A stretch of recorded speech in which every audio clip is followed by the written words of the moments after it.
উদ্যোক্তা তারা তাদের সহকর্মী শ্রমিক এবং কর্মচারীদেরকে তারা উপযুক্ত মূল্যায়ন করেন না, তাদের শ্রমের মর্যাদা দেন না, কর্ম পরিবেশ নিশ্চিত করেন না। এটি হচ্ছে বাস্তবতা। আবার আরেকটা বাস্তবতা আছে, তারা যেমন নির্যাতন করেন শ্রমিকদের উপর, আবার তারা নির্যাতিত হন ছাতাবাজদের হাতে।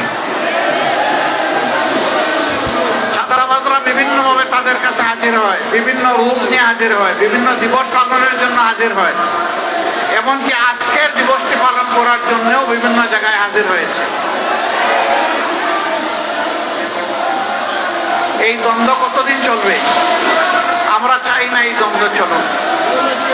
আমরা চাই মালিক পক্ষ এটা বুঝবে, শ্রমিক বাঁচলে আমার শিল্প বাঁচবে, আমার ব্যবসা বাঁচবে। শ্রমিক যদি না বাঁচে আমার ব্যবসা এবং শিল্প বাঁচবে না।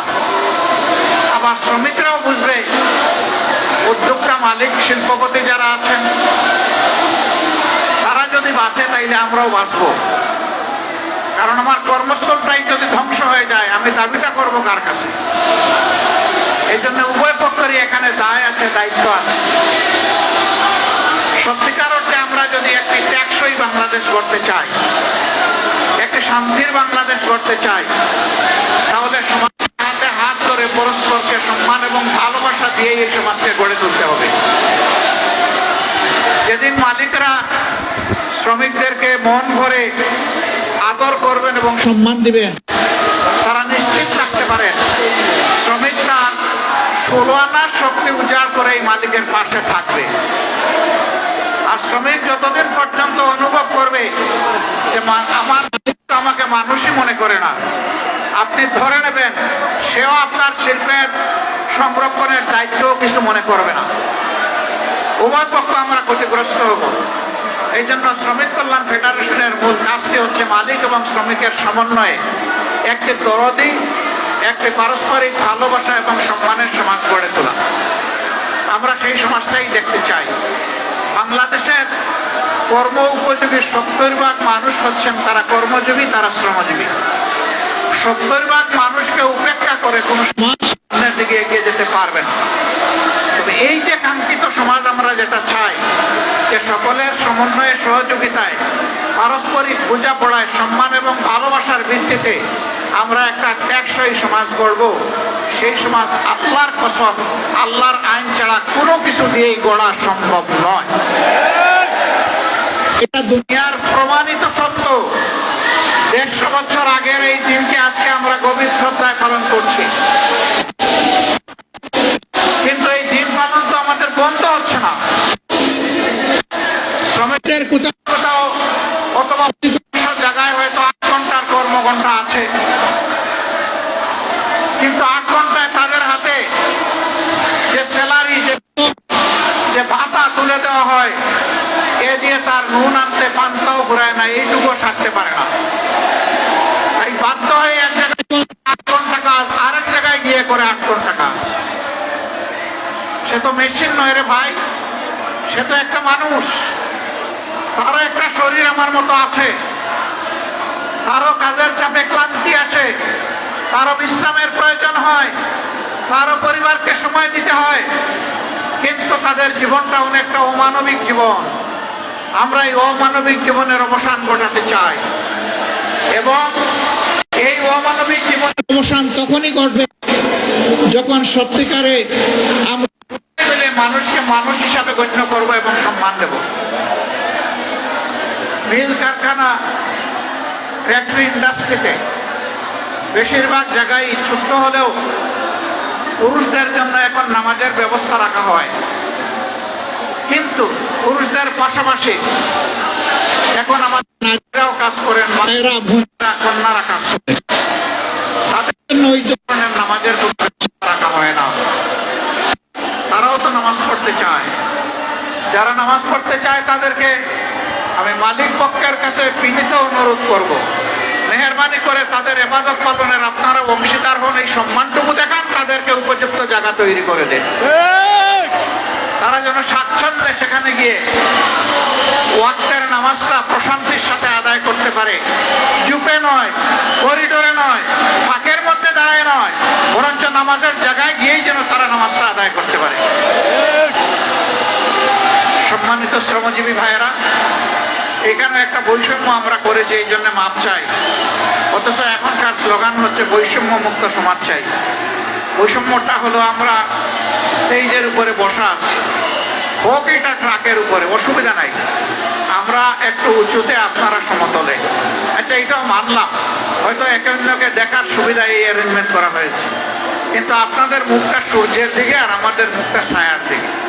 কষ্টটা আপনাদের বেশি হচ্ছে, দীর্ঘক্ষণ ধরে আপনারা বসে আছেন। এখানে হয়তো বা আয়োজকদের এর বাইরে কিছু করার ছিল না। এই অনিচ্ছাকৃত যে বৈষম্য, আশা করি আল্লাহ তাআলা আমাদের ক্ষমা করবেন, আপনারাও ক্ষমা করে দেবেন। শ্রমিকদের প্রতি আমার একটু ভালোবাসার অন্যরকম অনুভূতি আছে। আমি বিশ্বাস করি, অন্তর থেকে বিশ্বাস করি, শ্রমিকরা রক্ত পানি করা, ঘাম জড়িয়ে যে অর্থ জোগাড় করে, এটা হালাল। সুতরাং তাদের গায়ের ঘামটা আমার কাছে আতরের মতো।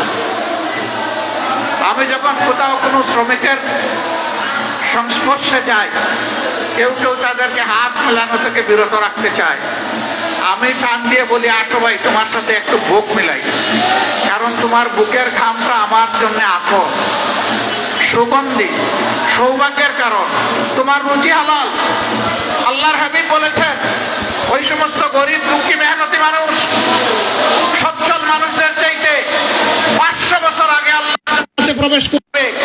আমি কেন তাদেরকে সম্মান করব না, কেন শ্রদ্ধা করব না, কেন ভালোবাসবো না? অবশ্যই আমাদেরকে ভালোবাসতে হবে। আজকের এই স্টেজটা মাশাআল্লাহ শ্রমিকদের দখলে। আমি তো আছি আপনাদের রুহানি সহকর্মী, কিন্তু একদম জিসমানি সহকর্মী হচ্ছেন সেক্রেটারি জেনারেল জামাতে ইসলামী। তিনি শ্রমিক কল্যাণ ফেডারেশনের কেন্দ্রীয় সভাপতি ছিলেন। এরপরে বসা আছেন আমাদের নায়েবে আমিরদের মধ্যে যিনি বয়সে জ্যেষ্ঠ, অধ্যাপক মুজিবুর রহমান সাহেব, তিনিও আপনাদের কেন্দ্রীয় সভাপতি ছিলেন। এরপরে আরেক নায়েবে আমির, তিনি বর্তমান কেন্দ্রীয় সভাপতি। একজন মাত্র নায়েবে আমির বাকি আছে, ডক্টর সাহেব। আমি ভাবতেছি তাকেও কোনদিন প্রাণ দিয়ে আপনারা কেন্দ্রীয় সভাপতি বানাই নেবে, আর আমার পালা শেষে ইনশাআল্লাহ। কাজেই শ্রমিকদেরকে আমরা কিভাবে মূল্যায়ন করি, এই বিষয়টা আজকের স্টেজে একটা তার প্রতিচ্ছবি। আলহামদুলিল্লাহ, আমরা আসলেই মানুষের মধ্যে কোনো বৈষম্য দেখতে চাই না, এবং মানুষকে তার কর্ম, শ্রম কিংবা শিক্ষা অথবা পেশাগত জীবন দিয়ে আমরা বিবেচনা করতে চাই না। মানুষ আশরাফুল মখলুকাত, দল ধর্মের ঊর্ধ্বে উঠে আমরা মানুষকে সম্মান জানাতে চাই, এবং এরকমই একটা বাংলাদেশ করতে চাই। সেই বাংলাদেশটা আল্লাহর কোরআনের ভিত্তিতেই সম্ভব, রাসূল মাকবুল সাল্লাল্লাহু আলাইহি সাল্লামের মাদানী শাসন ব্যবস্থার মাধ্যমে সম্ভব। বাংলাদেশ জামাতে ইসলামী এই সম্মান এবং শান্তির শাসন ব্যবস্থা কায়েম করার জন্য লড়াই করে যাচ্ছে। এই লড়াইয়ে আপনারা অংশীদার, গর্বিত অংশীদার। আপামর শ্রমিক জনতাকে এর সাথে সম্পৃক্ত করার এই লড়াই আপনাদেরকে অব্যাহত রাখতে হবে। শ্রমিক বোন এবং গৃহকর্মীদের উদ্দেশ্যে আমি একটা কথা বলতে চাই, আমাদের প্রতিপক্ষ আমাদের বিরুদ্ধে অপবাদ ছড়ায়, জামাতে ইসলামী ক্ষমতায় গেলে মহিলাদের আর কোনো কাজ করতে দিবে না, ঘর থেকে বের হতে দেবে না। আমরা আমাদের এই বোনদেরকে নিশ্চয়তা দিচ্ছি, তারা তাদের যোগ্যতা এবং পছন্দ অনুযায়ী কর্মক্ষেত্রে কাজ করবেন। এখন তাদের কোনো সম্মান নাই, তাদের কোনো মর্যাদা নাই, এবং তাদের কোনো নিরাপত্তা নাই। সেই রাষ্ট্রে ইনশাআল্লাহ তাদের মর্যাদাও আমরা কায়েম করব, তাদের নিরাপত্তাও নিশ্চিত করা হবে ইনশাআল্লাহ। নারী পুরুষ সকলে মিলে এই স্ব কর্মক্ষেত্রে দেশের উন্নয়নে, দেশের স্থিতিশীলতায়, গতিশীলতায় আমরা সবাই মিলে ইনশাআল্লাহ অবদান রাখবো। সেই সাম্যের সোনার বাংলাদেশ গড়ার সংগ্রাম সেই দিনই আমাদের থামবে, যেদিন মানুষের ঘরে ঘরে সুখ, শান্তি এবং মর্যাদা পৌঁছে যাবে। আল্লাহ রাব্বুল আলামিন সেই বাংলাদেশ গড়ার পথে, কোরআনের শাসন কায়েম করার পথে আমাদের সকলকে হাতে হাত মিলিয়ে, কাঁধে কাঁধ মিলিয়ে আমাদেরকে কাজ করার তৌফিক দান করুন।